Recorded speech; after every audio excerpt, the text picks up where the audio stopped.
This is recording. I'll tell you when to start, Kelly. All right, let me get I have a prop here.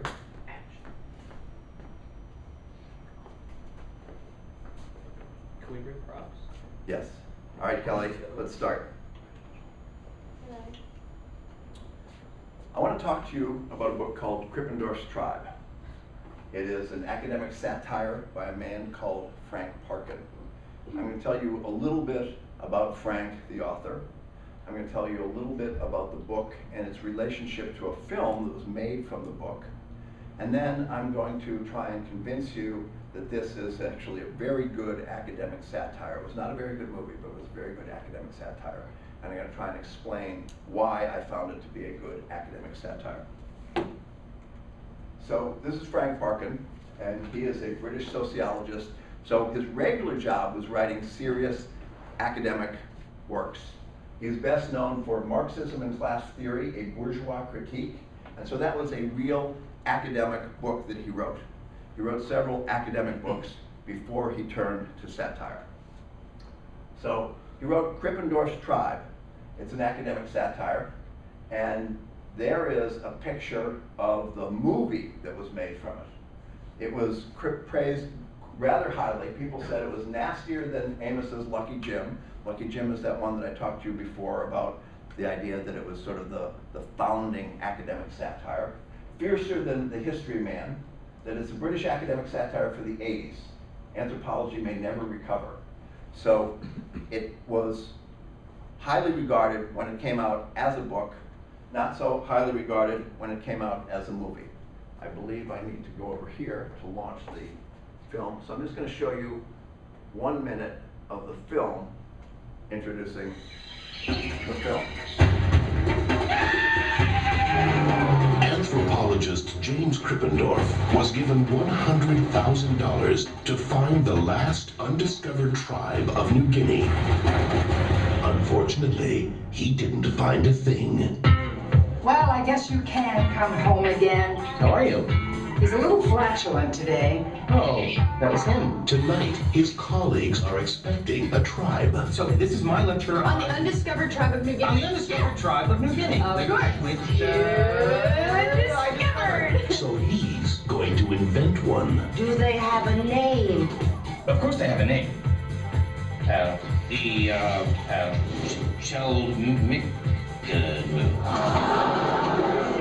takes talent. You do have film, don't you? Of course he has film. Touchstone Pictures presents Come on, guys. Hey, the Shelby and Boo do not allow their pictures taken without the ritual body paint on. Nicely put.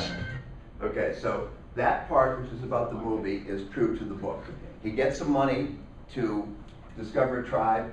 He doesn't discover the tribe, so then he fakes it using his own children acting as these tribal members. And then his children are Shelley, Mike, and Edmund, so he goes Shell Mickidmoo is how he comes up with the name of his tribe.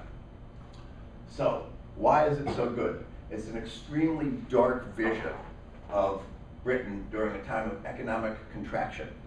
So, his life is in a shambles. He was laid off as a professor of anthropology. His wife, who is a TV journalist, is very rarely home. His 3 children are largely undisciplined, so everything is chaos all around the house. And his neighborhood has many of the hallmarks of incipient blight. This is a part which is in the book. It doesn't show up in the movie, but the idea that the academic situation is declining because society all around it is declining is one of the strengths of the book that is left out of the movie. So the family goes for an evening stroll. Mickey, the child, says, "We had the TV cameras at school last week. They came to film the riots."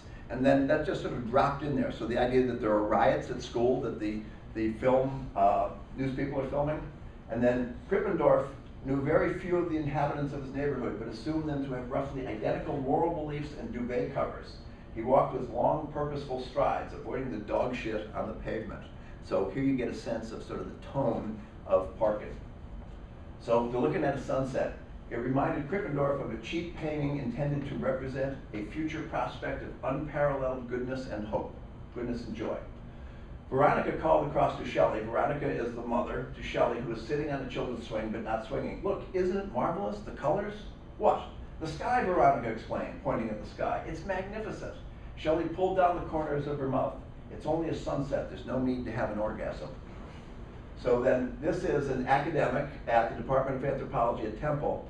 He says, interestingly, however, and he names a couple of academics, their sense of popularization is happening within the storyline of Krippendorf's tribe, and is one of the film's more interesting features. This theme will be discussed shortly as tabloidization of anthropology. So, how does tabloidization appear? He's writing an article for an anthropology journal. A publisher takes it over and is turning it into a popular magazine. The conversation between the publisher and the Krippendorf illustrates this. The British Journal of Structural Anthropology is renamed Exotica.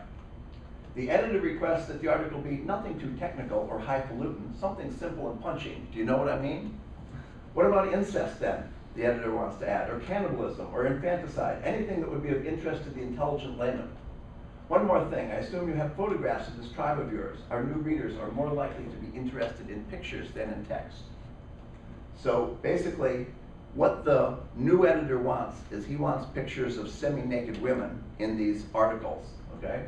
And so instead of putting his daughter, his teenage daughter in, topless, what he does is he puts in the Filipino mother of one of his son's classmates, and he gets her to appear half naked in his little film.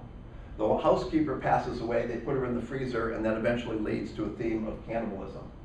So, if you like biting satire, Krippendorf's Tribe is the better novel. You should start there. Stay away from the film version of the book, because they made a good book into a terrible movie. If you like Krippendorf's Tribe, then you should definitely give The Mind and Body Shop a shot. While not as good as its predecessor, it is still wickedly satirical about a worsening trend in higher education. Thank you. All right. So